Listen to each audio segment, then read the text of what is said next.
Diogo, boa noite. Eu queria que você começasse explicando quais foram os pensamentos e as decisões no momento da expulsão, né? O quanto isso prejudicou o jogo do Atlético e quais foram os pensamentos de vocês a partir daquele momento. Obrigado. Boa noite. Eu acredito que, como sempre vocês conhecem, a gente sempre tem um plano ofensivo bastante claro de jogo. A gente não veio para fazer algo diferente que fosse atacar o Inter, como sempre prega nosso comandante, mas claramente a expulsão condiciona todo um plano, condiciona uma perspectiva de jogo. Eu acredito que inicialmente a gente valoriza muito, mas bastante esse ponto, a disposição dos nossos jogadores, a entrega e sobretudo a organização coletiva, porque não basta só ter vontade nesse tipo de jogo, um jogo considerado para ambas as equipes uma final. E em relação a tudo aquilo que passa depois da expulsão, claramente era tentar encontrar ferramentas, sobretudo mais defensivas, que nos fizessem aguentar o jogo, sabendo que o Inter, conforme o tempo fosse passando, provavelmente desmancharia parte daquilo que é a cultura implementada pelo Ramon. Mas volto a falar, acredito que as decisões, elas são, na minha visão, na minha concepção, bastante assertivas. Todos aqueles que entraram puderam agregar para fazer um Atlético hoje bastante forte, sobretudo naquilo que o nosso torcedor sempre demanda, que é uma intensidade bastante aguerrida. Boa noite, Diogo. Breno Galante.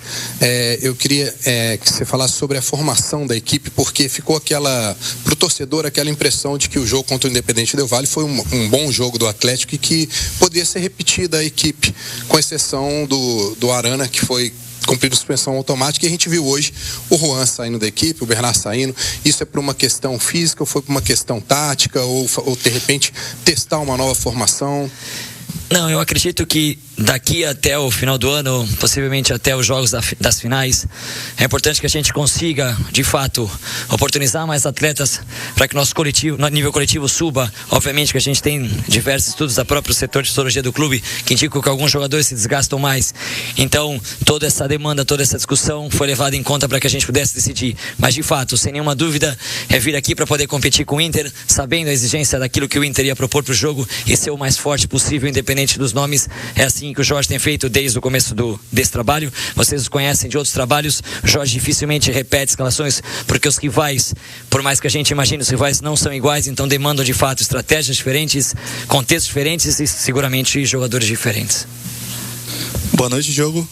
Aqui, Leonardo, do Portal 2 ao 10, tudo bem? Eu queria falar sobre a sequência do Galo no Brasileiro, né? Até o dia 22, que é a final da Sul-Americana, o Galo tem 3 partidas pelo Brasileiro, né? Enfrenta Bahia, Sport e Palmeiras. Eu queria saber de ti como é que está sendo o planejamento e até a questão de como o elenco está lidando com o foco, né, no Brasileiro, porque necessita dos pontos, né? Tá 6 pontos do Z4. Aí o Galo ainda precisa fazer pontos no campeonato, mas tem que lidar com essa questão de tá com o pensamento na final da Sul-Americana. Como é que está sendo esse planejamento para a sequência do campeonato? Em relação ao grupo técnico, vocês não tenham dúvida de que é um trabalho visando o próximo jogo.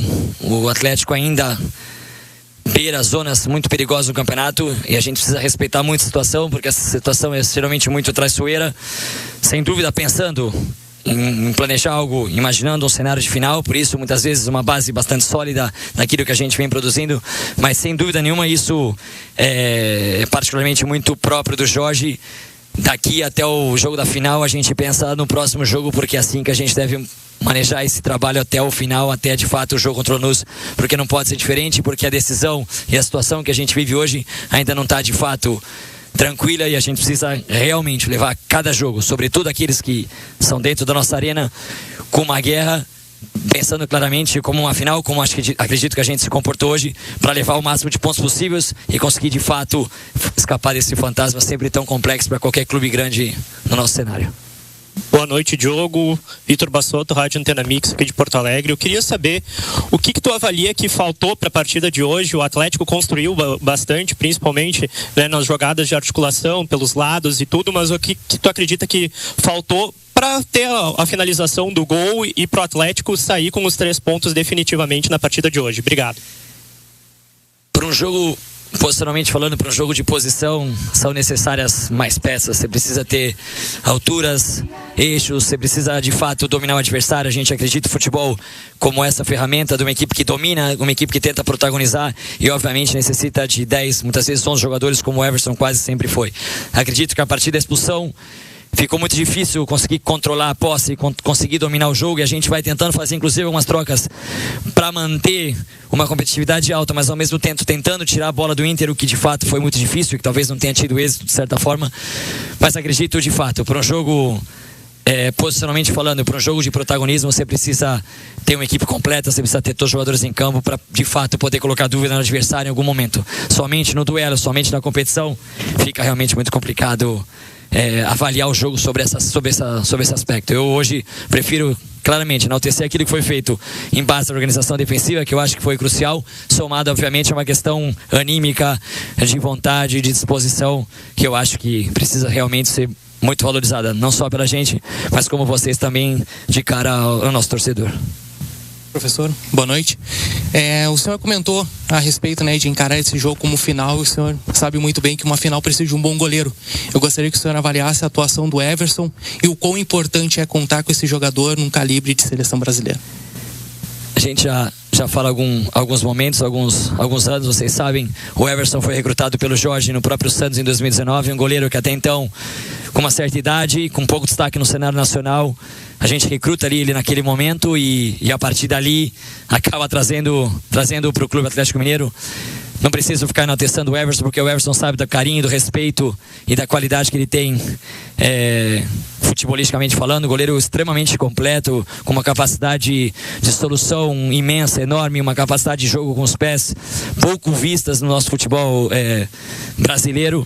Não quero fazer lobby por nada, acho que o Everson merecia ter os olhos, obviamente, da nossa Confederação Brasileira, porque é um goleiro que já vem há 5, 6 anos com o Jorge, e sem o Jorge trazendo coisas muito importantes para o clube. Então, sem dúvida nenhuma, o Everson, assim como hoje, toda a equipe merece ser enaltecida por tudo o que produziu dentro do jogo.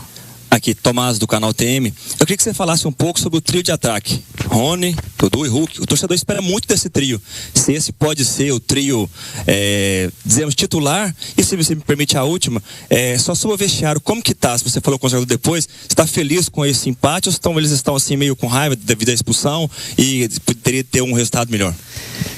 Começo pela segunda, tá? Acredito que o vestiário bastante preocupado com aquilo que aconteceu no jogo. Eu não gosto de falar de arbitragem, jamais entro nesse aspecto, porque acho que fica claro e evidente sobre qualquer situação, qualquer análise. Acho que o vestiário tem uma certa revolta por tudo que aconteceu, porque claramente você precisa se indispor mais, você precisa correr mais, é muito difícil para o jogador de futebol, mas acredito que o vestiário, sem dúvida nenhuma, sai contente daqui por levar um ponto a Belo Horizonte. Em relação ao ataque, o que a gente mais tem empregado nesse momento é tentar encontrar relações socioafetivas, principalmente socioafetivas, que nos façam ganhar jogos. Daqui até a final a gente vai provando e vai tentando encontrar muitas situações, ainda que nos jogos recentes a gente tem encontrado sobretudo com o Bernard dentro do jogo, que é um jogador que aporta muito pro volume ofensivo da equipe, mas acredito que pouco a pouco a gente vai tentando criar combinações e tentando encontrar daqui até a final soluções socioafetivas que nos façam ganhar jogos, escapar dessa zona tão incômoda e sem dúvida nenhuma ganhar a Copa Sul-Americana, que eu acho que é um objetivo bastante plausível para o clube.